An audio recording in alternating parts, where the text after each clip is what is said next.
What makes AI prototyping and vibe coding tools especially exciting for designers is that suddenly we can use the same tools and techniques and libraries and frameworks for design that are used for development. And we can design in the same environment where our products are used. So we can design in the browser. We can skip the middle part of mimicking our design with design tools that are quite limited. Figma, for example, doesn't allow a lot of animation or interaction of 3D effects in our design.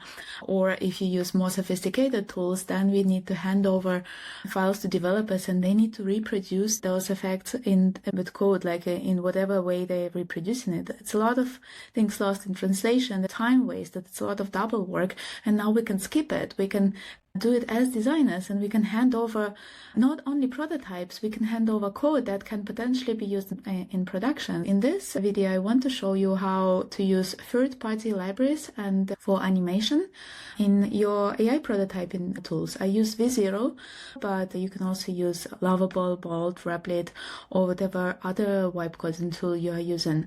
As an example, I will reproduce this flashcards with the German and English words. It can be anything. It doesn't have to be a standalone component. It can be a component living in your prototype. The whole idea is that we create something that is nicely animated and we have full control over this animation. I will use the Framer Motion library. It used to be open source. It's developed by Framer. Now they're trying to monetize it. So when you are on this official website, you don't easily get access to documentation, even though it's still an open source project. But I found a free documentation which we will use for this tutorial. And you're not limited by this library. Actually, there are a lot of libraries, a lot of open source libraries that you can use. For example, this is the 3D library, React 3 Fiber, with which you can design exciting 3D effects. For example, this one, so I created a web app using 3D motion, 3D graphics. Or this is another library with which you can create mind maps and all sorts of flow interactive components. But we will not explore those in this video. We will stick with React Framer Motion. So let's start a new project. I have created a draft for a prompt for the flashcard animation we want to build. So we are asking to build an app with a stack of swipeable flashcards in the center of the page. We ask V0 to show random German words with English translation. It will hard code some examples for us. We can then later connect it to a Supabase or maybe upload a JSON with the words we want to use. That's not critical for this project. And I also describe what animation we want to have. So we want to have cards to be swapped left and right, and we also want to have an effect, a background effect. So when the card is swapped left, we would turn the page red, and if it would be green. You can be more sophisticated with that, so you can describe your animation effects in words.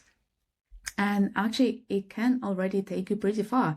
Lovable and V0, they understand the terms for animations pretty well, but you still don't have enough control. Sometimes you want to have this specific animation with this specific library because it looks particularly amazing to you. We copy paste this. We also say that we want to incorporate Framer Motion library to reuse the animation effect from there. So we also use it in our prompt, and we will take it further and we will give the npm install command. So that's how we will tell V0 to install this specific library and not other motion library that I can find. So we can try to do it this way already, but what we can also do is we can go to documentation. Here we have access to example code for those components. So this is the component that I found that I want to use for my stack. I open it in Code Sandbox. And here's the code for my component. So what I do, I just copy paste this code. I don't need to understand it. I can provide all the specifics in my prompt. I will just copy paste the code directly into my prompt. File by file, V0 will break them down and understand where one file ends, another file starts. So just copy paste them directly into your prompt.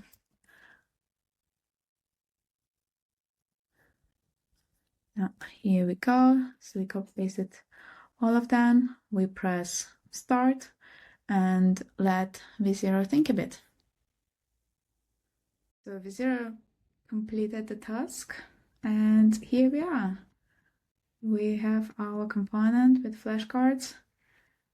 We can take it from here, we can build the app around it, or we can embed it into existing app, existing prototype. We can continue enhancing it. Maybe we want to use other different animations. We can use change the border radius or the timing of the animation or anything else about the interaction. We can do it directly, continue in the code. And yeah, here it is. I hope it was useful and have fun vibe coding.